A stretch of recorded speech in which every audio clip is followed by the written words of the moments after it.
there's a point at 7,000 RPM where everything fades.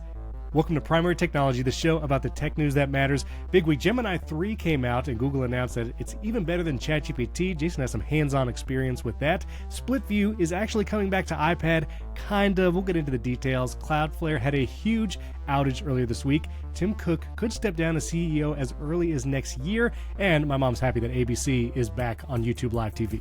This episode is brought to you by Framer, Claude AI, and 1Password, and all of you, the members who support us directly. I'm one of your hosts, Stephen Robles, and joining me from yet another location this week, my friend Jason Aten. How's it going, Jason? I'm homeless, Stephen. I had to sell my studio. I don't have a shed anymore. Portugal last week. Yep. Tell our listeners where you are at this week. I'm in Vegas this weekend for the Grand Prix. So Vegas, he's at another F1 thing. We're going to talk about that later because you're a big shot now at the F1 stuff. Still hasn't watched F1 the movie because it's not for free yet on Apple TV. It makes me sound so cheap. I'm at the most expensive sport in the world and I don't pay for movies. Listen, Exactly. When you pay for 7 streaming services, you just wait till the movies come to that because paying... It's fair. It's just one of those things where I didn't want to pay, like, what is it, $29 or something to buy the movie. I could have rented it, but yeah. This is the truth. Yes. We only pay to rent a movie. Like we did the, during COVID when like Moana was one of those premiere access things on Disney Plus where you had to pay for it early. But we will pay for them when it's something the whole family, right? We have to amortize the cost of this across the 6 of us. The F1, the movie was something probably only me and my son would have wanted to watch. And so it was hard to pass that bar. Of course, I've taken my boys to see a lot worse movies in the theater and spent a lot more money. See? But that's a thing they'll remember. They'll remember going and they remember eating the Sour Patch Kids and they remember the popcorn everywhere. It's a moment that the boys remember with their dad, even though their dad is falling asleep because I can't stand to watch another Sonic the Hedgehog movie. What is your movie theater snack of choice? I'm a Snowcaps guy. I like Snowcaps. I don't know what those are, but I just like M&Ms or Reese's Pieces. Yeah, and popcorn. Popcorn. Reese's Pieces is a good one. Snowcaps are little chocolate chips with the little white like sugar balls on it or whatever. Yeah, I know what you're talking Anyway, you know what the quote was? 7,000 RPMs. This is funny. The reason I know that quote, I have not seen that movie, but the person sitting next to me on the airplane was watching it on the flight with the captions on, and so isn't that amazing? So it's Ford versus Ferrari, right? It's Ford v Ferrari. That is correct. I have not seen it. I haven't seen it. I don't have a lot of time to watch You movies. have been to 1,000 times more races than I have and seen half as many racing movies. I'm having a hard time. I don't have a lot of extra time to just do stuff like that. The listeners don't listen to him. He's on planes 18 hours a week. He has plenty of time. He just doesn't want to pay for them. Here's the thing. We have some amazing 5-star reviews. We're almost at 400 5-star reviews, so we had a bunch of shout-outs. Also, pins. We've sold about 50 pins. We have to sell 200 in the next week. I don't know how it's going to happen, but Rush, I don't know if you noticed, there is a promo code if you want a Primary Tech Medieval Knight riding a polar bear pin, and we've actually been getting more and more pictures of them out in the wild. Chris Peck in our community shared a photo. He's got the OG pin. He was there in, I believe, Williamsburg, but there's the pin on his jacket. So you can get a pin. All right. I gave everyone a discount code that's still live. Promo code battery off for $5. The pin was $10. And then I realized every time someone used that promo code, I was losing $2. Somehow between taxes and shipping, I looked at my dashboard and it was like -$2, -$2. And I was like, oh, shoot. So the pin is $12 with a $5 discount, just so everybody knows. And I did see people who are listen to the show. There's a lot of international listeners, which we appreciate you so much. I've been sent screenshots of the shipping costs internationally, which is egregious. It's like $30. I totally understand you can't get a pin for that. Totally get it. But if you're here in the U.S. or your shipping is not that expensive, go grab a pin. They ship in January. We got to sell 250 for the run to actually run. So we'd love that. But speaking of international, you were traveling last week and you had an incredible encounter. Would you mind recounting that for us? Yeah. So I was thankful. I was lucky enough to meet one of our listeners. I've traveled a lot since then. I'm almost positive her name was Anna. She was wonderfully kind. But she came up. We were headed home from Web Summit, my wife and I. And we weren't supposed to be in Dublin. Listen, this was an accident. There was a medical emergency on our flight, so we were diverted to Dublin. We were like an hour past the islands out in the middle of the ocean, and we had to turn around and come back. So the next morning, we're back at the airport, and I hear off in the distance, "Are you Jason from?" And then there was a brief pause that seemed like an eternity, and I'm like, from where? What are you about to say? How do you, this is, anyway, from Primary Tech? And I was like, yes. And she said, well, I thought it was you, but I know you live in America. And I was like, yeah, it's me. So anyway, that was great. We did the whole thing, took pictures. It's just strange to me that I spent an entire week at Web Summit where I was on stage multiple times and no one came up to me and had any idea about our podcast or anything like that. But then randomly in the Dublin airport, it was fun. I actually my wife and I think both had the same thought, which is, did you put her up to this? Is this just a Did stage I personally? thing? No. Meaning I was thinking, did my wife do this because she thought it would be funny? And my wife was probably thinking, did I do this to make myself look cool? But no, but it was great. Please do that. If you happen to be somewhere, yes. The only thing that could have been better, and this is not her fault, is if she would have had one of the pins. I need to send you a few so you can give it away the next time. That would be happens. Amazing. It might not be for years, but amazing real life. Someone actually meeting a listener in real life in another country, no doubt. So Anna, thank you for saying hi to Jason. That's amazing. Hopefully we could, if you're ever in if any of our listeners are in a New Tampa Publix here in Florida, you might see me. That might be the one place you run into me. So would love to hear that you listen to the show. But that's an awesome story. We also have a bunch of awesome 5-star reviews. We're 5 reviews away from 400 on Apple Podcasts. So C. Hughes Wisely from the USA, he tried to get me going on Apple Podcasts again. He asked, why is it impossible to have chapters in CarPlay? Pocket Cast does it perfectly. I can't get started again. I can't get started on chapters. I've talked about it too much, but I feel your pain. Burgalicious from the USA says, we're the perfect combo and loves chapters. That's right. Avery Anderson from the USA, battery percentage off. I only point out the ones that say battery off. I don't mention the ones that say battery percentage on because that gives Jason too much credit. Sammy I from the USA, MacBreak Leafy, Barty Burns from the USA, the only podcast they never get tired of. Appreciate that. Valdez, 66677 from the USA, Conan Tron from Canada, Serial Crystallographer from France, they never miss an episode, also battery off, and Countable Newt from the USA, battery percentage on. I'll give you that one. So very fun. And like we mentioned, Jason's at F1 right now, and I think we mentioned this article last week, but we'll put it in the show notes as well. Jason's going to meet a bunch of famous people this week. I'm hoping he meets Tim. I hope you get to meet Tim Cook at this F1 race this weekend, and he asks you, did you see F1 the movie? And you get to say no. And then I'll tell him, but I'm going to go home and I'm going to watch it in my Vision Pro. That's what I'll tell him. Okay, fair enough. If Tim Cook asks me, I will watch it in the M5 Vision Pro when I get home.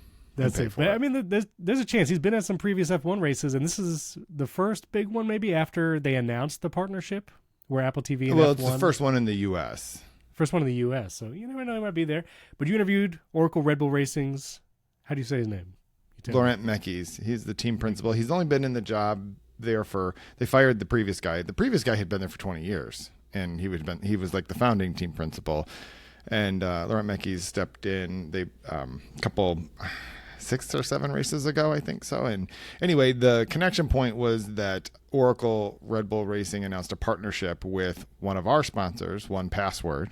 And so I actually had a joint conversation with him and David Fogno, who's the CEO. In the conversation, so there's another article coming. The conversation that I had with the two of them was about stepping into high pressure roles with very little margin for mistakes. That's true, obviously, in racing, and it's also true if you protect the passwords of like a couple million people, right? You don't get to just explore and experiment and stuff like that. But anyway, this part of the conversation deserved its own article because if you are an F1 fan, you'll know that Max Verstappen at the Brazil the Grand Prix, they made some changes to the car. As a result, they had to take the car off the grid so that they started from the pit lane, which means you basically start last. There was actually one person behind him because there was another person who started from the pit lane, and he ended up finishing third, which is pretty amazing to think he went from basically 19th place to third place. So he's an animal, wild. So we'll put that article in the show notes. And also, Apple, they released their top podcasts or top shows for 2025. Were we on it? I am proud to announce that it doesn't matter if we're on the list because people love this show anyway. And so, no, yeah, we're not on the list. But it's all the shows you would expect, like Joe Rogan, The Daily, Mel Robbins, like Daily, it's all the big ones, the ones you would expect. So it's amazing that Joe Rogan is the top podcast on Apple Podcast, and he wasn't even on Apple Podcasts for like years. He was only available on Spotify. It was a Spotify exclusive for like 2 years, I think. And Call Her Daddy also was a Spotify exclusive for a couple of years. Now it's like number 7 top show. But we'll be on there one day. I'm not stressing about it. We're getting there. We're working our way up. We've been in like the 80s now, like in the 80s of the top 100 tech podcasts. So, yeah, I'm saying people, they enjoy the show. Thank you. Thank you for listening. Thank you for watching. Also, I did a little video because iPadOS 26.2 beta came out, and in the latest beta 3, split view is kind of back. And they brought slide view back in 26.1 iPadOS, and I was, a lot of people happy about that. I was happy about it. It's not the same implementation as slide over was previously, but split view in 26.2, it does kind of what you think. The biggest feature that I was missing that is now back is you can take an app from the dock of your iPad, drag it up into the 50-50 split, and it'll just work. You weren't able to drag from the dock before. You do have to be in windowing or stage manager mode for that dragging to work. It doesn't work if you have that off. So you can't do it, if you don't have windowing or stage manager enabled. So, that's fine. It also doesn't work as well from Spotlight. I tried like doing command space and dragging from Spotlight a couple times. That's iffy. But as you drag apps from the dock into either side, you actually see the shape change. And if it's in the landscape shape, that app will open as a windowed app, not in the 50-50 split. You can also drag it all the way to the right. You'll see the outline change, and that'll open up as a slide over app, or you can do the 50-50 split. So feels like Apple is listening. I mean, a bunch of people, I think, asked for split view. I asked for split view, and now it's kind of back here. And so, yeah, I'm glad it's here. Quick question. When you drag a second one, like you just dragged Bear, did it replace the previous one? Replaces the previous one. And the previous app is like behind it still in the same shape. So it didn't replace it. It just is layering it on top. So essentially it's keeping the metaphor of the windowing, but it's giving you what they added to macOS, which is snap to the sides or whatever. Like it just makes it easier to do that, which makes sense. They've already built that for macOS, right? Or you can use I use Magnet, a third-party utility to do that kind of thing, but it's not like in the past split view would have actually replaced that particular window with the new one, right? Correct. Split view, you could only ever have 2, and there was no windowing. Right. And it was like a portal here and a portal here, and you put something here, and then you put something here, and if you drag something else, it would replace it. But now it just stacks it on top. So that's cool. So split view is kind of back. I'm glad it's there rather than not. But the bigger news this week is Gemini 3 was announced. It's available right now if you use the Gemini app. And so that's what I did. I downloaded the Gemini app on my iPad for the first time. I already had it on my iPhone. But you can go in, you can choose Gemini 3 Pro model. And Jason has some real life experience, so I want to hear from him. But basically, it decides what model to use behind the scenes. So there's no like, should I use thinking? Should I use the other one? It just decides on the fly. It's multimodal, text, video, audio, whatever you want to give it. And Google claims that it's more factually accurate, even more so than GPT-5. And what I think is it's a clear dig. It's not I think. It's a clear dig at OpenAI. It says that Gemini 3 is less sycophantic than other LLMs, meaning it's not going to, it's not going to be as sycophantic. I don't know of another word for it, but I did try it a couple times. But you tell me, Jason, you had some. I don't use Gemini regularly, mostly because the shortcuts integration is not great. You can't like put stuff into a Gemini action out and actually like use it in the shortcuts chain like I can with Apple Intelligence and ChatGPT actions. So I don't tend to use Gemini. Well, I don't use it at all in shortcuts. And there's not a Mac app. And actually, Gruber was talking about this on one of his shows. I think it was on Dithering, with Ben Thompson. The ChatGPT Mac app is just so good that it's so easy to use, it's natural, it's fluid, and so I just go to ChatGPT naturally. Plus, I have my custom GPTs in there, and I know you can do things like Gemini Gems, I think it's called, where you can like customize certain Gemini models, but I haven't done that. But tell me about how did you use Gemini before, and what's been your experience with the new 3 model? So I use Gemini in the past occasionally. I have like a Google One subscription. I don't know how it happened, but I have that because I think it's because my iPhone Air, my test phone SIM is a Google Fi. Excuse me. And so so you get the paid version of Gemini with that. So I try to use it occasionally. There are some things that it is pretty good at. I will use it to, sometimes I like the way it summarizes certain things better than ChatGPT. I also feel like if what I need is some like deep research type stuff, Gemini does a very good job of that. But my default still is ChatGPT, partially because it has the app. I have a keyboard shortcut where I can just literally call it up and type anywhere, like at any point in time. But last night I was working on a story, and I had been taking photos. I had a ton of photos, and because I'm also testing a camera while I'm here, lots of things happening at the same time. And I knew who two of the people in the photo I had taken were, but I didn't know who the third person was. And it was someone who'd been involved in the event. So I took the image, I put it into ChatGPT, and I said, I literally just said, can you identify these three people? ChatGPT's response was, I can describe them, but I can't identify real people in an image. The photo shows three women standing on a stage at what appears to be an event or an announcement. On the left is a woman with long dark hair. She appears to be moderating. Can I just say, you sent me a picture yesterday, and I know you sent it to me because it was someone a big deal person. It was Lewis Hamilton. Let's just be honest here. It was Lewis Hamilton. Oh, I didn't know. You can say that. I didn't want you to show the photo because I wasn't no, supposed to have taken it. I did not know who that was, and so I did. Hold on. Steven gave me a hard time for not having watched the F1 movie, and Steven didn't know who the most famous driver basically. I have not been to any F1 race. You watched Drive to Survive. You don't have to get that far. I've only watched 2 seasons. Is he in the first 2 seasons? Yes. I don't know. He was the world champion driver. Oh, okay. Yeah, I know. He's the greatest driver of the last couple decades. Yeah, I know who you're talking about now. Anyway, you sent me that picture, and I didn't want to. You were obviously not telling me who it was. You were just like, really? You don't know who this is? I was like, well, thanks for nothing. So I sent that photo to ChatGPT, and it gave me the same silly response that you did. Like, I can't recognize people, and so the quickest thing I could do, because it was late at night, I was like, how do I just do this? I literally took a screenshot of the photo you sent me, and visual intelligence, you can do the reverse Google image search in a single tap. Yeah. And so I did that. It told me exactly who it was. I mean, it doesn't tell you who it was. It shows you the reverse Google image search, but in those search results, it's a bunch of articles. It's a bunch of articles of like, here's who it is. So anyway, it's silly that ChatGPT can't do that. So because it's like if you ask it who someone is, because this is what I did with Gemini yesterday, I was like, who is Steven Robles? Has no problem telling you, and ChatGPT will do this too, describing a person, but it won't recognize a photo. Yeah. So the thing about it is it goes on and describes them. The woman in the center is a woman with blonde hair wearing a white jacket and dark trim. She seems to be speaking and maybe an executive or a spokesperson. The woman on the right is a woman with blonde. That was Julia Golden, the chief marketing officer of Lego. And the other person was Susie Wolf, who is the managing director of F1 Academy and also the husband of Toto Wolff, who's the team principal for Mercedes.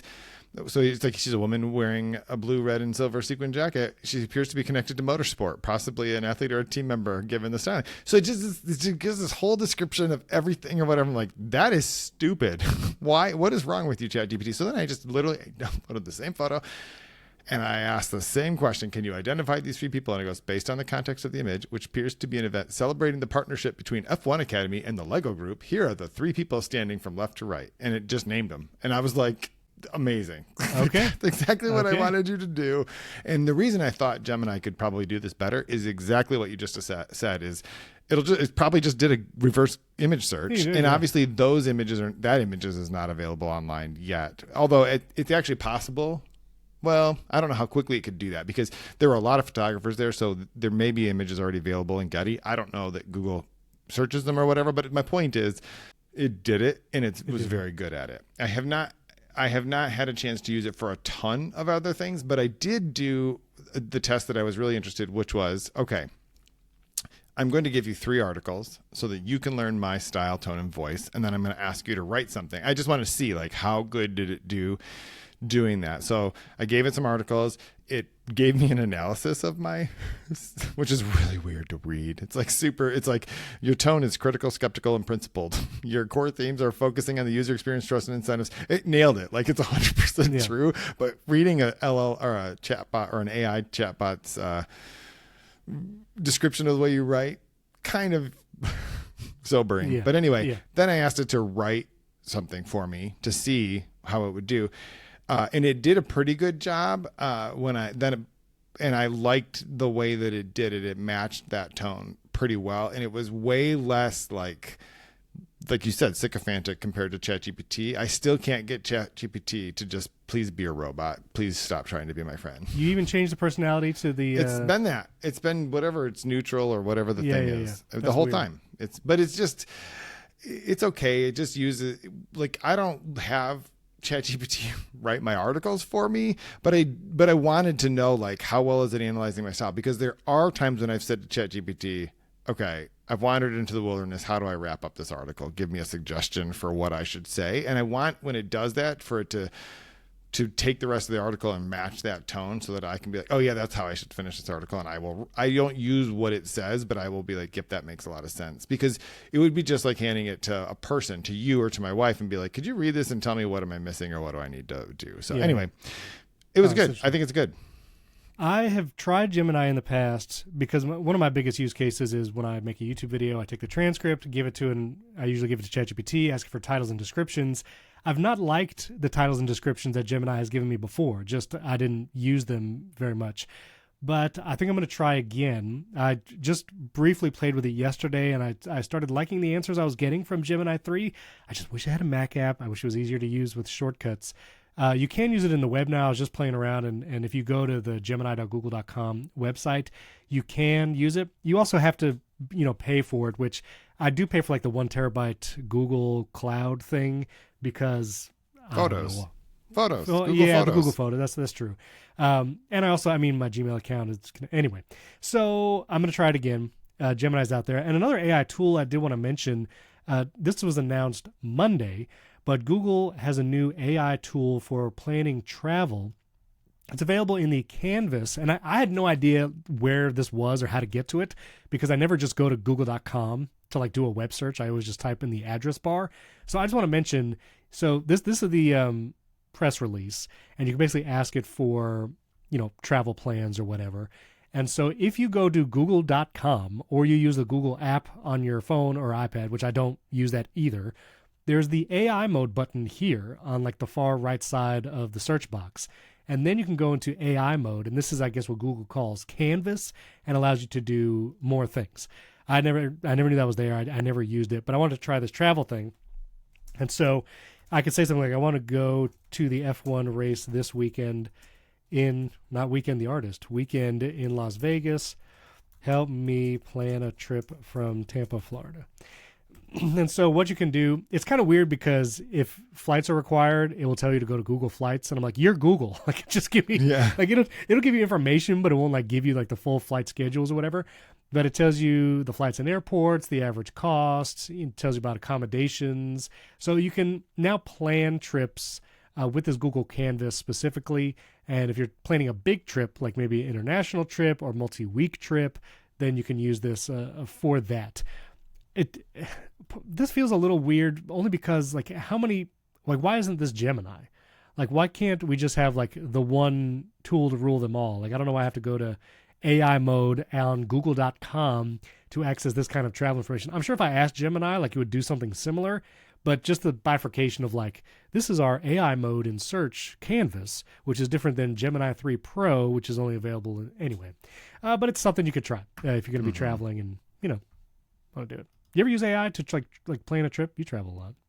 Literally never. However, yes. Little foreshadowing, is that what it's called? I almost said forecasting, but that's the weather. It's similar. I am beta testing Delta's AI concierge in their app. It's not there yet, but imagine when you're traveling, just being able to literally pull up an AI prompt and say, is my flight going to be on time? Notify me if my gate changes.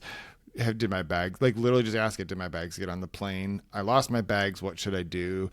My flight was canceled. What's the best option that still gets me there tomorrow? Like whatever, like just being able to type that into a chat and having it do everything. That's nice. Super not there yet, but it's a beta and it's getting, it's like, that's fine. I understand why it's not there. Yeah. It's a super complicated thing to do, but I'm going to write about that this week, because I just have been trying to use it constantly.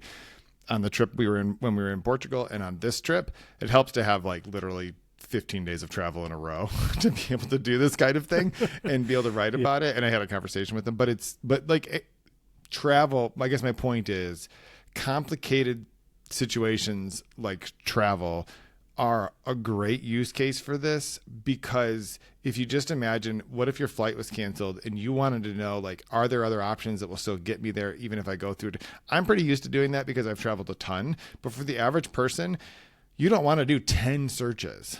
Right. But the AI can do 10 searches at once and just give you the best option, and like that's going to be great. So yeah, that's the superposition, quantum computing travel. Yeah, there you go.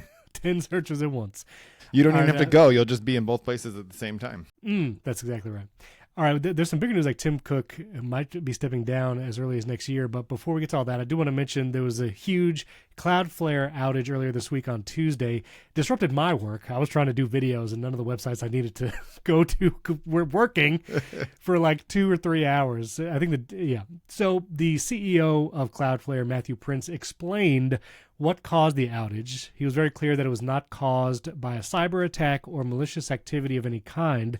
Basically, Cloudflare, which many websites use as like this like the first firewall or door to their website. And so you go to some websites, sometimes you'll see the Cloudflare symbol, sometimes you don't.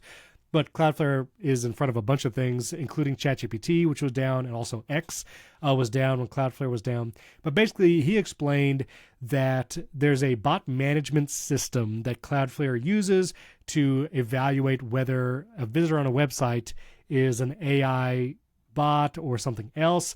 And there's something called a feature file in that database that keeps track of these different bots, or if it's a bot. And the file refreshes every 5 minutes to keep up to date with evolving bot behaviors. It's used across Cloudflare's entire cybersecurity network. And Cloudflare implemented a change to that underlying query that generated the file, and it caused duplicate information, and it took the whole thing down. So it's amazing to me. Like, first of all, does it feel like these kinds of outages and disruptions, AWS, Cloudflare, are increasing? It seems like they're increasing recently. I don't know if I feel like they're increasing. There's two things I would just want to point out. One, there's a very specific reason why Matthew Prince had to make this point, which is that people need to know everything's safe. It's just like somebody messed up. It's just not good.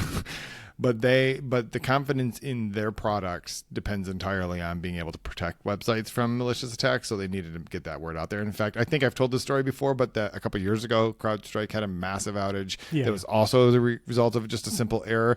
And I emailed them to get a comment or whatever. And like 20 minutes later, Matthew Prince called me from the backseat of a car headed to the airport or something, and we had a brief conversation, and he wanted to stress, like, this is, like, not a bad thing. Anyway, but also, like, this is what happened last year with CrowdStrike, not Cloudflare, right, where it was literally just a small bug, and it took out every Windows computer for, like, 1,000 miles or whatever. Like it, so all airlines. What it just tells, especially Delta, like, and it was simple. So the worst case scenarios are actually simple things. It's like, because so much of this infrastructure is based on this chain of events, and you only have to have, like, you don't have to have like a sophisticated attack to take down a lot of these things. With like Delta, for example, the reason they had to cancel so many flights is that they couldn't use the crew scheduling software. Like they couldn't schedule crews to go on the planes because they were using Windows 95 or something like that, right? Like 3.0. It's like, that's hardly even, it's almost not a joke. Like, and so the system is a lot more fragile than I think people knew. And actually, I think it's a good thing that people are figuring that out, right? And the same thing is true with the AWS one. It's like these companies are very good at this, but it's so much of it just depends on not making a simple mistake. So, right. And it's to their credit for how much of the internet AWS and Cloudflare runs or is in front of, how often it doesn't go down. You know, that these outages are big news is because it is so, you just don't even think about it because you just use everything like normal all the time. And so Yeah, kudos to Cloudflare for also being extremely transparent about what happened. But if you're worried about the AI taking over, this is more likely. Someone changes a file on a database, and then we can't even access ChatGPT. This is like, there's a meme. This kid in like a high school science class, he built like this little robot arm, and the arm like turns around and unplugs itself from the power strip, and it's like, this is what AI is going to do. The first thing, it's just going to unplug itself, and then we don't have to worry about it anymore. Show's over. Yeah, well, and I interviewed the chief technology officer from Cloudflare last year, and it was just amazing. Like, the most important, like, his point was the most important security you should worry about is the password for your email, because your email is where all the password resets go for everything else, right? So if you only protect one password, no pun intended, like, you should protect the one for your email, because that is the key to everything. And most people don't think about that because they think, well, my email's fine. Like, whatever. People send me recipes and newsletters, and who cares? Like, if you guess me, but it's like, you get your bank account and you go to reset your password, it goes to your Gmail. You better protect that kind of thing. Yes. And so the point that he was making is, like, we think about like protecting the hardest cases when really the simplest way to get in is usually the way that the people will go. Phishing scams. I mean, it's still like people just being tricked into giving up information because they think it's a legitimate thing. I don't know if I talked about it on the show. I've posted on social media about it, but someone's been impersonating me via email to developers. They've created email addresses like Stephen Robles collaborations at gmail.com. There's been like Stephen Robles partnerships at gmail.com. Someone's creating a bunch of emails like that and emailing developers saying, I'll feature you in a video for $100.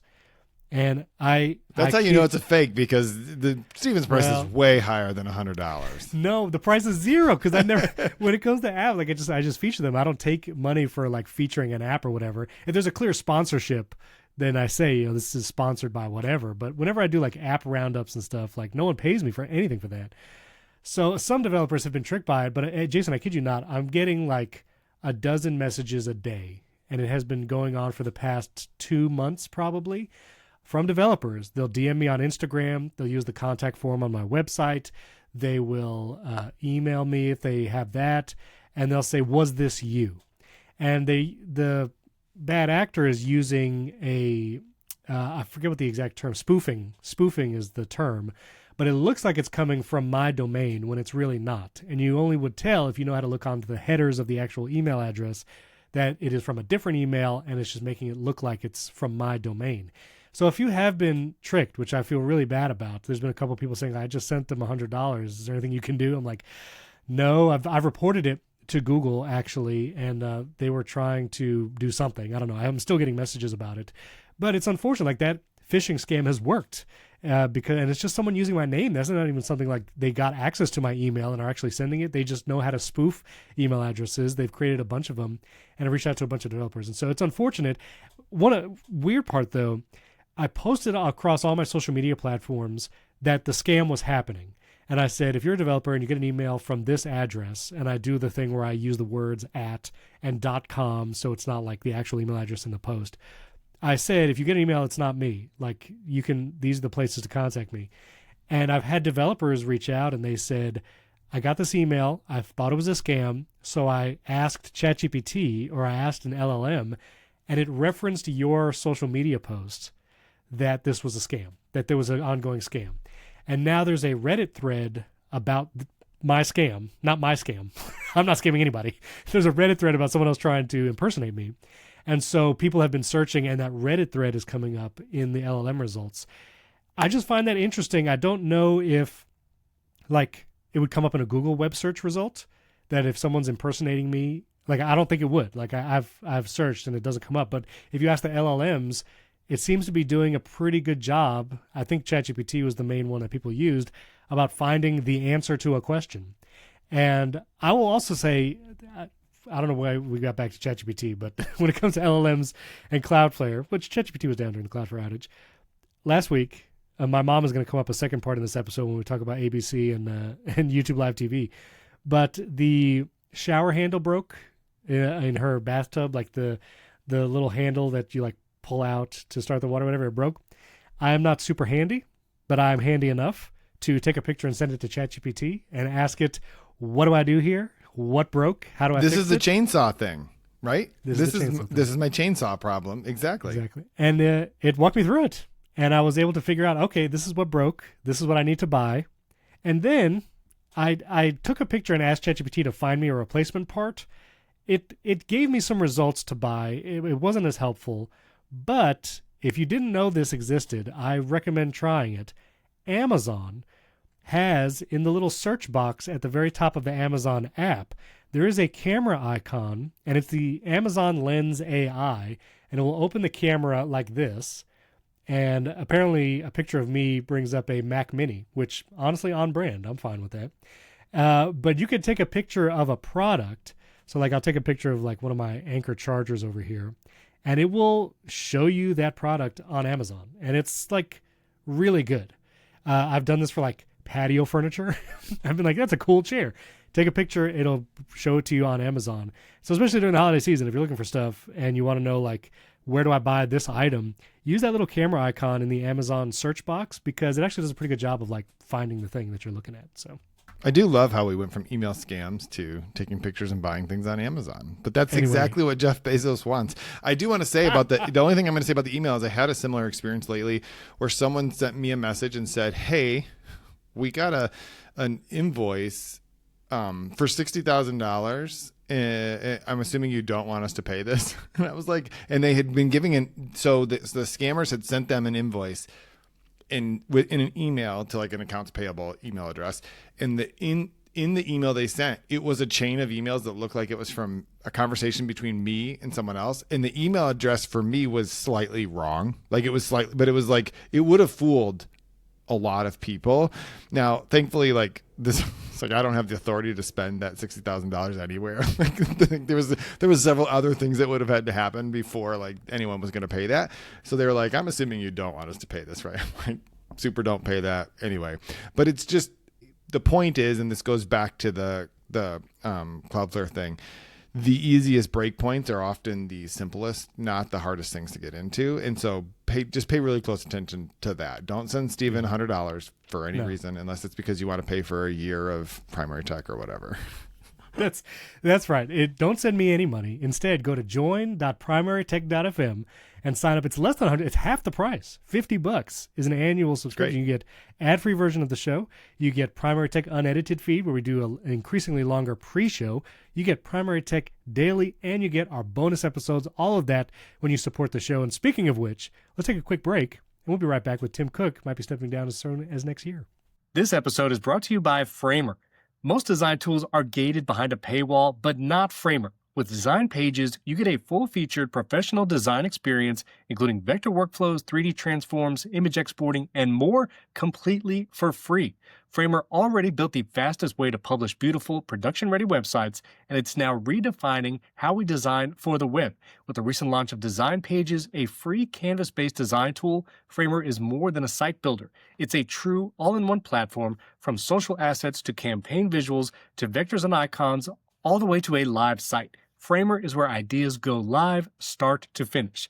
I've actually designed websites for years. I've done it a long time on various platforms, and the tools from Framer are pretty wild. I've not seen anything like it before. And Framer is free. Full-featured design tool, think unlimited projects, unlimited pages, unlimited collaborators, and all the essentials. Framer is your entire workflow in one place. No Figma imports, no messy HTML. It's faster, cleaner, and more efficient. And Framer stands above the others because it's not just a site builder. Framer is a true design tool that also publishes professional, production-ready sites. So, if you're ready to design, iterate, and publish all in one tool, start creating for free at framer.com/design and use the promo code PRIMARY for a free month of Framer Pro. That's framer.com/design and use promo code PRIMARY. Once again, framer.com/design, promo code PRIMARY. Rules and restrictions may apply, and that link and promo code is in the show notes. Our thanks to Framer for sponsoring this episode. And our thanks to Claude AI. You've heard me talk about on the podcast before, using Claude with Xcode and trying to help me vibe code an app. Claude was the most useful tool, got the code actually right, and actually fixed errors as opposed to other tools that I have used. And does AI help you think deeper about challenges rather than just accepting quick fixes? Well, Claude AI does that. Claude is the AI for minds that don't stop at good enough. It's the collaborator that actually understands your entire workflow and thinks with you, not for you. Whether you're debugging code at midnight or strategizing your next business move, Claude extends your thinking to tackle problems that matters. Claude Code is a game changer for developers. It works directly in your terminal, understands your entire code base, and handles complex engineering tasks. Again, when I hooked it up to Xcode, I could ask it questions and it took more action. It fixed more bugs and just knew what to do when I asked it. Is in the hands of a developer, it is an incredible tool. And for someone like me who might not know how to code, actually I don't know how to code, Claude was even helpful for me because Claude knew what it was doing, adjusting my project and code in real time. Claude's Artifacts lets you build interactive tools and apps by describing what you need, like custom calculators for clients, data visualization dashboards, and even prototypes, all without writing a single line of code.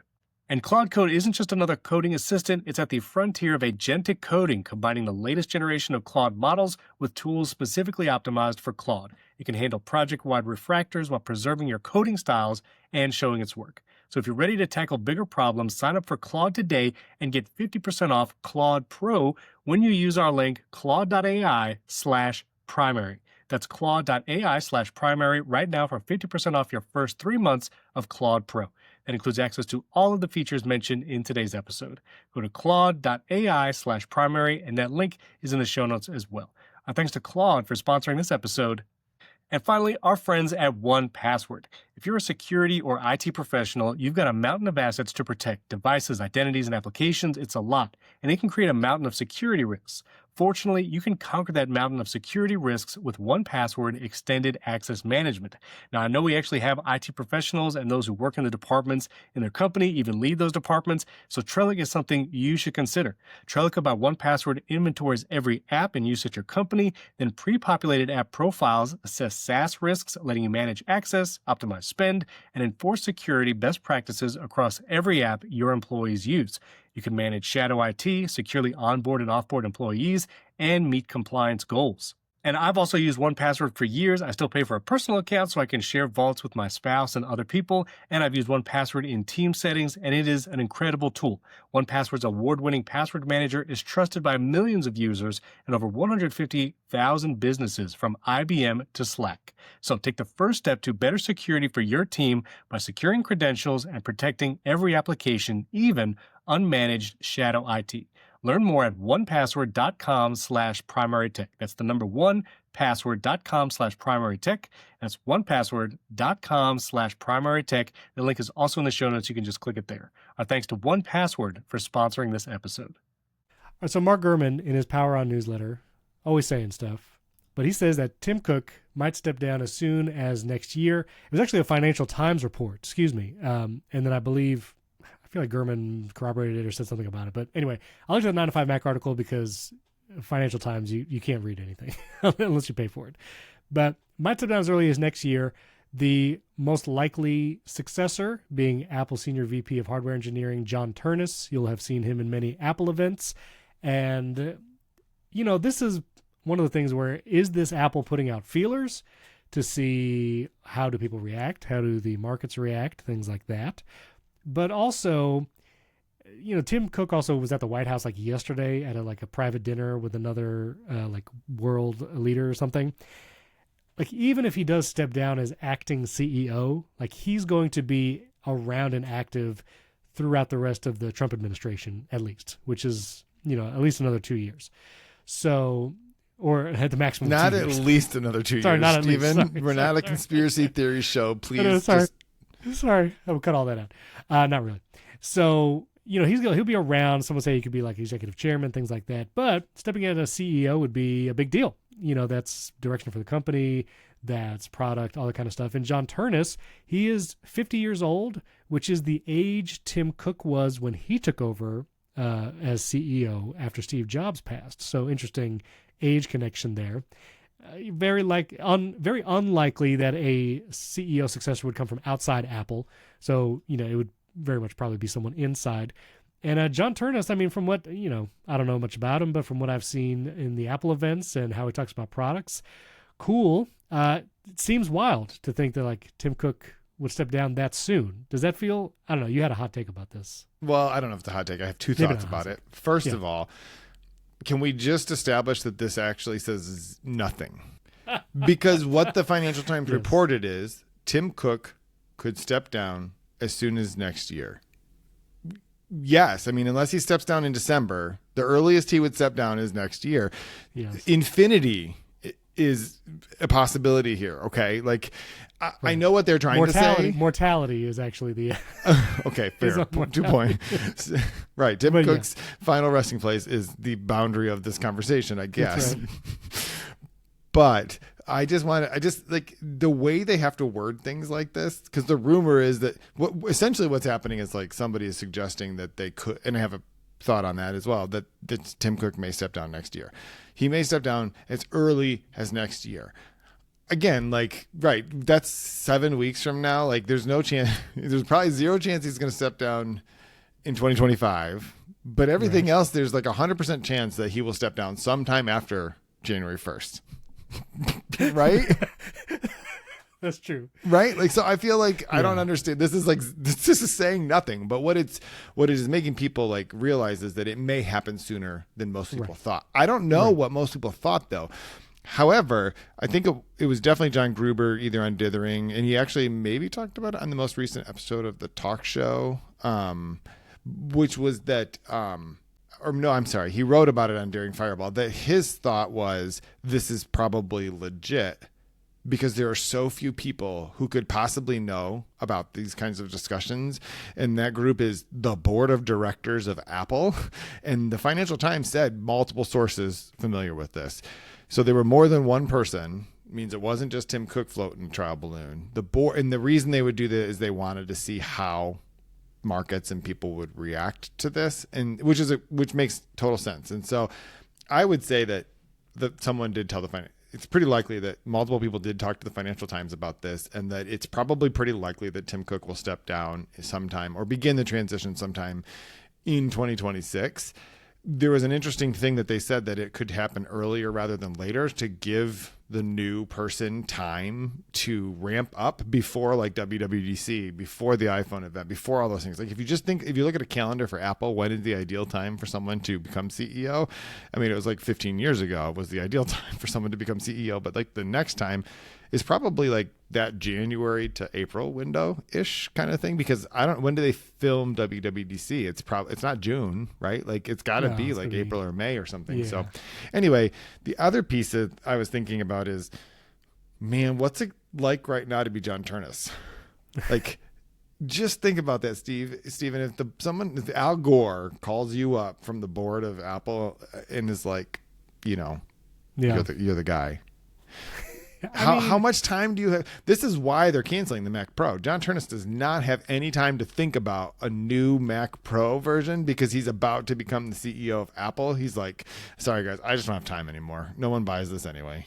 I didn't even put that in our show notes, but yeah, there were rumors that like, oh yeah, Mac Pro is done basically. So John Turnus joined Apple in 2001. So he's been there for 24 years. He became the vice president of hardware engineering in 2013, so he's been in that position for 12 years. So he has a product and design background. We've talked about this before. Like, who does the next CEO of Apple need to be? And I've argued, and because you asked exactly, what is a product CEO? What does that mean? And I think I explained it. I don't know if John Turnus is a product person. I think he's more of a product person probably than Tim Cook, from just what you can observe from the outside and the fact that he's been over all these hardware engineering of all these platforms. And he started in design, product design, actually for the Apple Cinema display. That was part of the bio. And so, that would be great. I do think, a lot of people are calling for like Tim Cook needs to go. I hear this on a lot of different podcasts, and I see they're wrong, by the way. I don't agree with most of those takes, but go on.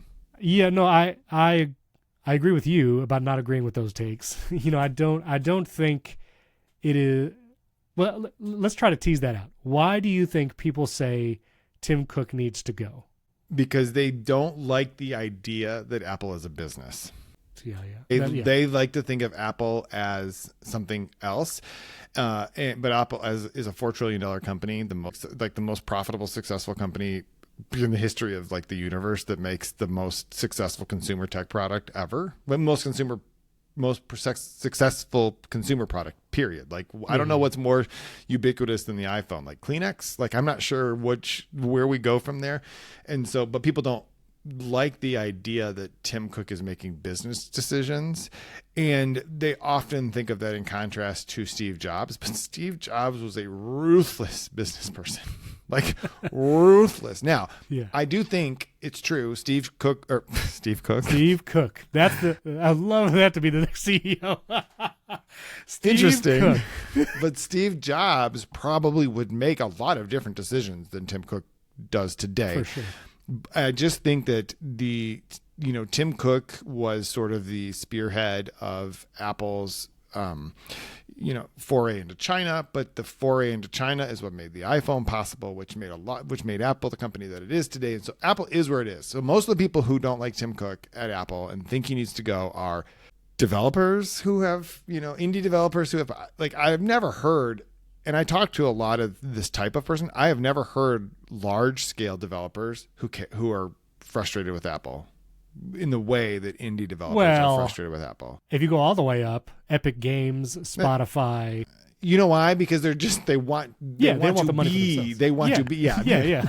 But most people are happy to pay for the distribution, is what I'm trying to say. So you know what I mean? And so I've never heard Fantastical complain about the App Store. And they're not even like the biggest. Like, Microsoft isn't complaining about the App Store. Well, but that's so big. I feel like you're not. I understand that Microsoft, Netflix, and Spotify are by title developers because they make apps for Apple's platform. But I think when most people say developers, they're talking about teams or individuals, but of a certain size. Sure. And Spotify's a good example. Spotify's not a big fan of Apple, but that's mostly because Spotify makes a product that competes directly with Apple, but has to pay the tax when Apple does. Like, so that's a same thing's true kind of with Netflix. But anyway, I think Tim Cook will go down in history as one of the greatest CEOs of all time. And I'm not saying that I think he's an amazing I don't know. Like, I don't know Tim Cook. I've seen him at like a handful of Apple events, and I've, watched him hold up a phone and pretend to be surprised by the watch when the product person is standing, like, you know what I mean? They do the whole routine or whatever kind of thing. But like, I don't know. I have no personal take on the guy as a human being, except for he's a pretty savvy business person. And I think, so anyway, I think that's why people think Tim Cook needs to go. Also, Tim Cook is burdened by the fact that the iPhone has been so successful and there isn't, it's hard to know what the next thing is, and people are constantly expecting it. And it's just because we all were fortunate enough to live through the golden era of the Mac and the iPhone and the Apple Watch and AirPods. But if you think about it, the Apple Watch and AirPods are both Tim Cook products, right? Like, they are. I mean, Apple Watch had to have been in development. I mean, by Steve Jobs would have seen the Apple Watch, at least early prototypes. Probably, but the Apple Watch came out in what, 2014? 2015, and Steve Jobs passed away in 2011. So like, but they talked about the Vision Pro was in development for 10 years, so, and maybe the Apple Watch didn't require that much development. And my take is they should have waited a couple more and just released the M5 version because it is so much better, Steven. Okay, well, spoiler. Anyway, that's my reason for why I think a lot of the people can't look at it as a business. They look at it personally. Here's my addendum to that. Yes, I agree. Tim Cook has pushed increasingly heavily on gaining profit and revenue from services. Eddie Q's out here wheeling and dealing with the Los Angeles Lakers to do the immersive video live or whatever. He's deals with F1, like, so they're trying to increase revenue because they're still trying to grow as business, even though they're one of the biggest companies. The name of the game is still growth and profit or whatever. It's not the name of the game; it's their responsibility. It's their responsibility. Yeah, sure. Like, hardware is saturated in so many places that services is now the biggest growth opportunity, and that's where Tim Cook has been focusing, and that touches more the developers because it affects that, and everything from like App Store search not being great and maybe unsavory developers being able to buy ads in the App Store against keywords of smaller developers. And so if someone searches for Overcast, other random apps come up before market, things like that. There's unsavory practices that maybe as a smaller developer feels like this, I'm getting shunted because at the name of revenue or whatever. And also the weird things Apple's doing, like with the F1 notification through the wallet app, like that felt not great. The undismissible badge on settings that Apple's trying to upsell with Apple Care Plus. Like those little things add up to, I think, that dissatisfaction. And so I understand that part. But you are also correct in that Tim Cook has made it one of the most valuable companies in the world. I also want to zoom out even further. Two things. One, I think we are in the golden age of hardware. I don't know if you were implying that the golden age happened or if it's now, but I think it's. Well, what I mean by that is we lived in the era before the cell phone. Yeah. And we saw the first the cell phone, and then the smartphone, and then the iPhone. I'm old enough to remember people who had an original Macintosh, right? And now I have a MacBook Air that is 100 trillion times more powerful than that, and we're recording a podcast and we can talk to each other like I lived in an era before dial-up internet. People, same. So I'm just saying, But, that's what I mean by. So I'm going to take it and twist it, because what I mean is I think right now we have the best Apple hardware we've ever had, but there is not growth there because everybody already owns it. Like the Touch Bar MacBook era, not great. The MacBook Pro era that only had USB-C ports, not great. The iPad 3, which was the first with a Retina display, but it was really slow because it couldn't power that display, not great. Intel chips until the M1, like all the hardware, which are the products. Like if you want to judge Tim Cook by the products that Apple has on the market right now, well, Vision Pro aside or whatever, like it's maybe great now, I don't know. But if you want to buy an iPhone, a Mac, an iPad, the Apple accessories like the Apple Pencil Pro, it is incredible hardware. And people might complain about the software or whatever, but if you all the hardware is great. And that was under Tim Cook's leadership, probably with people like John Turnus guiding that throughout. And so hardware is great. And now I think the rub is the software. Apple historically, and still does, earns most of the revenue and profit through hardware sales. That's still a majority of their income. Increasingly it's services, but it's like 20% or something, or I forget. Yeah, I mean, it was $100 billion over the last year. That's the first time it's been that. The iPhone sells $100 billion basically in 4 months. Right. And interestingly, as good as the hardware is, when Apple does try to do something different, the market seems to not want it. Example, iPhone Air. No one's buying it. Apple Vision Pro. Really amazing technology. Again, not popular because super expensive, whatever. Product category-wise, they worked on a car forever, they're not doing that. So it's like they tried to innovate on hardware, and that's the place where maybe it's faltered. They didn't find something that the market really responded to and wanted, per se. I think Apple Watch Ultra was probably one of the last great steps forward. I see Apple Watch Ultras everywhere. People love that. Obviously AirPods, all that kind of stuff. And again, all the modern versions of the hardware. And I wonder, or I think, can the next CEO bring back the hardware innovation? And we have hardware innovation. The M series chips, the M5 is amazing. The MacBook Pro, awesome. MacBook Air, iPad Pro, that's all amazing. But the innovation of we're going to launch something new. And maybe we've exhausted all of it. I don't know. OpenAI thinks they can launch a new physical product and it'll be a hit. Who knows? But maybe we've exhausted it. Maybe for the next 30 years, the iPhone is just the device everybody carries around and everything else is peripheral. I don't know. But maybe Turnus is that. I don't know. Well, And so a couple things. I feel like Apple suffers from the Maximus quandary, which is are you not entertained? Right? Sure. And because people think about it, I think you're right that right now the Mac is the best it's ever been, which is a silly thing to say because of course the processors are faster, whatever. I just think overall it's phenomenal. The M4 Pro Mac Mini that I use at home, insane, right? You have a Mac Studio, I don't care. The Mac Mini is so stinking good. There's literally nothing it won't do for me that I need it to do. I could and Apple has built systems where while we're recording, I won't do this, but while we're recording, I could remote into that computer and have it be transcribing 100 things and just come, you know what I mean? Everything is so good. I wrote a piece recently about that the biggest problem that Apple faces that Apple Silicon faces right now is that the M1 was so stinking good. People but the M5 this was basically the problem the M5 has. The M5 versus the M4, that's great, but Apple suffers from are you not entertained? Like, this is so good, but people are like, yeah, but like it's 18% better. But the problem was that the M1 was like a 400,000% better than the last Intel i7 processor or whatever. Like it's insane.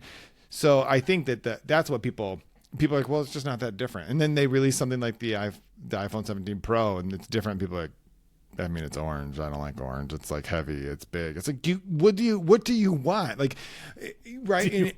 And for Apple, hardware innovation is they're having to release, like, this is actually what makes the iPhone Pocket so interesting to me, because I'm going to make this connection for you, Stephen. The car. Why was Apple trying to do a car? Because it's one of the few things where Apple can enter a market that's big enough to justify Apple getting into that market, right? That's why healthcare. I interviewed Colleen Novielli and Jeremy Butcher. Released an article on that recently, and they're talking about like how like Emory's health system has like adopted the Mac and all this kind of stuff, and they're really into healthcare stuff. Why? Because healthcare is like $1 trillion industry or whatever. Like they have to be huge. So then Apple people are like, well, why doesn't Apple do this? Why doesn't Apple do this? Why don't they release Wi-Fi base stations? Why can't get the airport back? Because it's just not a big enough market for Apple to be worth it. And then they release the iPhone Pocket and people are like, that's dumb. Nobody wants that. It's like, which one do you want? Like you want these like niche products, but you don't want this, but you want like, anyway. So I think Tim Cook has been a very good CEO. I do think that it could be very good. I mean, Apple has had some very bad CEOs, so I think they're playing it safe. And I think it's actually I think it's likely that he will leave sooner rather than later. And the reason is they recently replaced the CFO. They recently replaced the chief operating officer. So it was only a couple of years ago that Phil Schiller was elevated to the roof or whatever, and Greg Joswiak took over that role. Like they have essentially replaced all of the people who are likely to go in the next 5 years in all those places are being replaced now, so that when this new CEO comes in, Wall Street is already cool with all the other people. Right. Do you think it would happen next year? Like 2026? I would not be surprised if it does happen at this point based on that. I personally thought that it was less likely to happen. And this is the other reason why people don't like Tim Cook. A lot of the people you're talking about, it's because he gave that stupid glass and gold trophy to President Trump. They don't like that. They don't like the fact that he is a savvy business person who reads the room and says, this is the thing we have to do, because listen, like there are plenty of reasons to have moral objections to the current administration. I'm not making that argument. But Tim Cook also doesn't get to make those moral arguments. His responsibility is to Apple. Like that's his fiduciary responsibility. Like literally he has to do the things that would avoid tariffs and lower costs and do all these things. And you can make the argument, but Apple doesn't need the money. And like, that's not actually the thing he gets to decide. Like he's not allowed to just walk past a pile of money and leave it there on the side of the road, because he would be fired and probably sued by shareholders. Like literally it would be like, anyway, malpractice or whatever that is. So anyway, I think it's likely that it could, like I would put it at above 50% that it's next year. I have no way to predict that, but we'll go with that. So that'll be interesting. That'll be big news. All right, let's do a lightning round. This next one is from my mom. Lightning round is Steven's way of telling me I talked about something too long. No, it was great. They finally reached a deal, Walt Disney and YouTube Live TV. It's a multi-year deal. And so you got ABC and ESPN back on YouTube Live TV. So it was 2 weeks. 2 weeks it was out, 2 Monday Night Footballs, and now it's back. There you go. Yay. Because I like YouTube TV. We don't actually have it right now, but I do. We have Hulu, which is the Disney version of it. But anyway. Yeah, exactly. Thank you for Eric for sending that to me on X. Variety also reported that Amazon Prime Video is using AI to produce recaps of its original series, like Jack Ryan. And it's already offers like AI generated recaps, but now you can actually see video recaps. I feel like maybe we've gone too far with the summaries. Like if you want to watch a show, maybe watch it. I don't know. Like, I guess if you wanted to come in on season 2 and get a video recap of season 1, maybe, but I don't know. Also, isn't this a thing that video editors have been able to do? Like, is Amazon? The beginning of every episode is a recap. You know? Yeah, I don't really understand. So basically what they're doing is they're taking the transcript of the show, they're feeding it into ChatGPT in the show, which is what we do. That's fine. But we do it because we're one person who doesn't have the time to go back and remember. We don't remember things. And yeah. I thought that was an interesting point. I don't think I'll be using that, but Perplexity announced a free product to streamline online shopping. They partnered with PayPal, and you'll be able to shop and buy things, possibly even in the app. Buy with Pro is the thing. So I just find this interesting. Black Friday is like upon us. Amazon's Black Friday week started today. I put out a video, and all the LLMs and shopping. I'm curious how behaviors will change this season as opposed to previous ones. Like, will people use ChatGPT to find a deal? Will people use Perplexity to find the cheapest price somewhere? Will they just go to Amazon? Does anybody go to physical stores to shop anymore? I don't know. How do you do everything online? You just buy everything like... We do a lot of things online, and it makes me sad because like our mall near us is probably at like 40%, maybe like occupancy, and it's fine. Like they're just going to have to tear it down and put something else there, and that's great. But there is something like Christmas, especially, there is something kind of fun about wandering through a mall and just like, I don't know. But no, I don't really want to do that. Much rather just click a couple buttons and stuff shows up the next day or whatever. I don't know. I'm very torn about it. It is the perfect like quandary of like, this is the way, preferences versus the way we actually behave. Right. It's like, yes. I don't want the stores to go away. I just don't want to have to go there. I have a topic. Maybe we'll do it on next week's show. We have to talk about when we're recording next week's show because we're not going to record Thanksgiving Day. We probably shouldn't. We should probably move that. But that'll be our personal tech for our next episode when that comes out. If there was any Black Friday experience you had where you actually went out at like 4 a.m. or at midnight, and I don't know, we can share our stories then. But I'm going to write that down. Black Friday experience. All right, TikTok is adding an AI slider. And so if you want to see less AI content in TikTok, you'll be able to turn it down and get less AI-generated content. You can't turn it all the way off, which is like, okay. But you can say, I want less. Probably you can't turn it off completely because they don't want to... It's on TikTok to identify the AI-generated content, and so they probably don't want to be on the hook for not identifying something correctly. But I'm also curious, the behind the scenes of what they're doing to recognize the AI generated content. It talks about invisible watermarks here, and I'm seeing more and more the Sora icon just blurred out as it jumps around a video, and I'm like, people, come on, like just leave the watermark on there. Like, but they are fooling some people because some people can't tell. But yeah, I do want the slider everywhere. I would love this for Instagram Reels. I would love this for the internet. Just to drag that AI generated content down a little bit. I'd be happy. Yeah, in other TikTok news, I don't have any opinions about that except for because I don't use TikTok on my phone. So I don't see any. That's the reason that they didn't want the slider to go to 0 is because you just have to uninstall TikTok if that's the case, right? They're just like, eject this thing. But while Steven is over there choking, I'm going to just say, we didn't talk about it.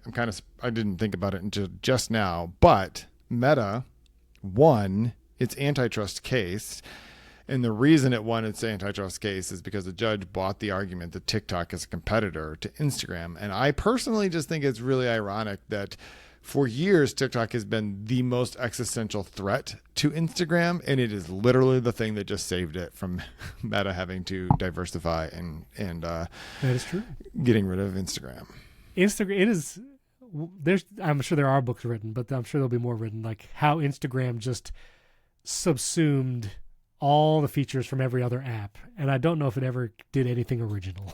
The photo sharing was the thing that it did, but I mean, even now, Stephen, they redid the stupid bottom, and every time you go to post something, you end up in your DMs, and it's like, listen, don't DM me on Instagram, never. I haven't gotten that change yet. Oh, I did, and it's like, it's so bad. It's just like, so now at the bottom, what you see. Oh yeah.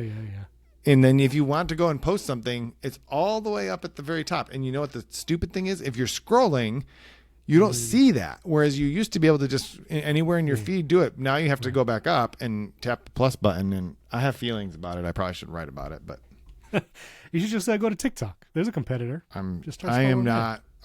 have a principled stand against downloading the TikTok app. I watch TikTok all the time. There's funny stuff. Anyway, I'm not going to get into it. Anyway, all right, last lightning round thing. The Analog 3D, mine arrives tomorrow. I posted about this. People were like, what is that? Analog 3D made a Nintendo 64 mock system that has like HDMI out, 4K, can emulate CRT TVs, but will upscale your N64 games. You can plug in original Nintendo 64 controllers or use the 8-bit do controllers with it. It's behind me. I actually got 2 of the 8-bit do controllers, but you can still plug in your old school Nintendo 64 controllers. Anyway, mine comes tomorrow. I pre-ordered this like months ago, probably almost a year ago. Kept getting delayed. I got the notification. It is arriving tomorrow. I'll be playing GoldenEye this Saturday on the Analog 3D, and I'll let everybody know how it is. But I'm excited for it. This was like one of my formative video game machines growing up. So not the Analog, but the Nintendo 64. So anyway, all right, personal tech. We have a litany of things we can talk about here. I'm getting an M5 Vision Pro review unit. I've snuck that a couple times.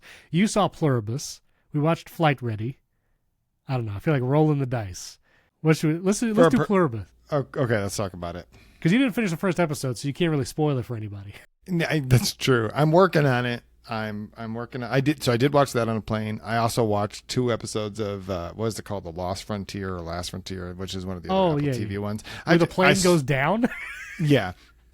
The plane has been down for a long time. It's not like I'm watching the first episode of Lost on an airplane or something like that. But I feel like it. But I started watching that one when I probably should have watched F1 the movie because I had a little bit of time, and I'm like, let me see what's going on in this one. And I had finished Slow Horses, which did you realize the last season of Slow Horses was only 6 episodes? I've not seen Slow Horses. What is it with Apple? It's very good, very good, and you could binge 6 seasons of it, so you can go for it. I should watch that. What is with shows that are only 6 episodes? That's not fair. I don't think Apple TV should be doing that. That's why they need a new CEO. Tim Cook has got to go. Wow. I will say I watched Invasion, the first season, and maybe the second. Yeah, so I watched the first 2 seasons. Did you see that at all? The Alien one? Not I liked the first 2 seasons. Then I started watching whatever the newest season was. I think it's 3. It's not as good. But anyway, Pluribus, what'd you think of what you've seen so far? I was a little bit anxious at the very beginning because it was a little bit black comedy for me, right? Yeah. Like just the people standing outside at the things. But then I realized it's the same guy that did a bunch of shows that I like. Better Call Saul. What's the Breaking Bad, actual right? one? Breaking Bad. Thank you. The actual Breaking one. Bad, Better Call Saul. Breaking Bad. And he, that was what made me go, okay, I'm going to give it a chance. And it's basically a zombie show, but happy zombies. I don't know. So I've seen the first 3 episodes. Okay. I will say it is not like a zombie show. Once you get past the first episode, it is a little slow. A lot of people were saying episode 3, barely anything happened, which is probably accurate. I also feel like, and people said this on social media, Apple TV Plus shows seem to have a slow burn, at least with shows like Silo. I think maybe For All Mankind was kind of like that in the very first season. Takes a few episodes to really ramp up, but I'm optimistic. The first episode is the weirdest. The subsequent episodes are weird, but nowhere near as weird. And I'm curious. I want to know what's happening. So maybe it's not your cup of tea if you're out there listening, but I would try it. It's different. It's interesting as far as I'm concerned. So you got to get through the next couple episodes and let us know. Yeah. Oh, I'm gonna definitely give it a go. I've got a couple more long flights. Download them on the iPad. Just watch the stuff. So yeah. Wait. Oh yeah, because you didn't bring the Apple Vision Pro with you. No, so I'm just watching them on the nicest screen that I have, which is the M5 iPad Pro. That is the nice screen. Did you nano texture or no nano texture? No nano texture. Okay. One other thing then, I also saw Flight Ready last night. Did you watch that in the Apple Vision Pro? Yeah, I did. I watched that. Actually, I watched it right after my briefing on the because I think it came out recently. Came out on Veterans Day, I think. So, okay, yeah. so here's the thing. I thought it was amazing. I really enjoy it. I have a cousin who is a fighter pilot, not a Navy fighter pilot. He's an Air Force fighter pilot, and my uncle was as well. So like, I think that I love it. That's great. I understand for a story like that, you have to edit it, you have to cut it. The idea of edits in a Vision Pro is tough. And when they do the interviews, the people are like, they could kiss you, right? They're very close. They're very close. And so that part of it is a little bit, I don't love that because it is immersive. Yeah. But immersive is different when you're watching a fighter plane take off versus a person's talking to you. It's like, I don't know how, but I can smell your breath. Like, this is weird. I don't need this part of it. Is, right? Yeah. I don't know why they do it so close. All the interview people are too close. I kind of just wish that that it was a little bit like, here's what I want, Steven. When they tell you it's immersive, I want to just be able to like walk around the deck of the thing and have it. And I know that that's not possible because they can't possibly understand the boundaries of a person. And maybe if I'm in this hotel room right now, I shouldn't be walking around because it's not that big and there's a bunch of furniture. So I get that, but that's what I want. But the same thing was true with the submarine one where there's like, it's like, I don't know. It's more disorienting. You notice cuts more when you're in an immersive environment. It would be interesting if they did an immersive movie that was like no cuts, like just one take. That would be challenging, but it would be really cool to like move slowly through the ship out onto the deck, plane takes off, whatever. But I will say there was a couple shots where you're like on the deck of the aircraft carrier. There's an F-16 like right in front of you. F-18? F-18. F-18s, yeah. F-18. It's like right in front of you. You see the jets flare up and it takes off and you're like, this is super cool. Like this is a feeling and an experience like you couldn't get without being in an immersive type thing. And there's a couple shots too of like, you see the aircraft carrier weighing the distance on the water, and it does allow you to feel the expansiveness because the pilots are talking about you feel like you're just out in the abyss on this ocean, and the aircraft carrier you have to land on is this dot, like postage stamp. They call it a postage stamp. Yeah, postage stamp. And you really feel that with the view. And then there's a couple shots of like it shows the F-18 like landing on the aircraft carrier from the side, and you see it like slowly. And there's one with the sonic boom. Anyway, it looks really cool. I do agree. All the interview parts seem super close. Like just move back a little bit. Just move them back. And I do want to see that. There are some other immersive content. There's always new ones coming out, but there's some ones I'm excited for. The basketball live immersive experiences will be coming early next year with the Lakers. I really hope there's a way to watch that, even if it's after the fact in the NBA app. But it's still some of the best things to do in the Apple Vision Pro is the immersive stuff. It's really cool. Because it's the thing you can't do somewhere else. So I agree. Correct. Yeah, correct. All right, we're going to go record a bonus episodes. If you want to hear our bonus content, ad-free version of the show, get the pre-show, all the benefits, Primary Tech Daily, go to join.primarytech.fm. You can support the show there. You can support us directly on Apple Podcasts. Maybe or maybe not, you'll get chapters one day. We're not entirely sure. I think right now you won't. But if you want chapters, even for the member benefits, go to join.primarytech.fm. Leave us a 5-star rating and review in Apple Podcasts. Help us get to 400. We're only a few away. Appreciate your help there. And we'd love to hear from you. You can send us a text message, actually. Oh, we did get a bunch of text messages. I forgot to look them up. So send us a text. It's the top link in the show notes, and we'll go through some of those next time. So thanks for listening. Thanks for watching. We'll catch you next time.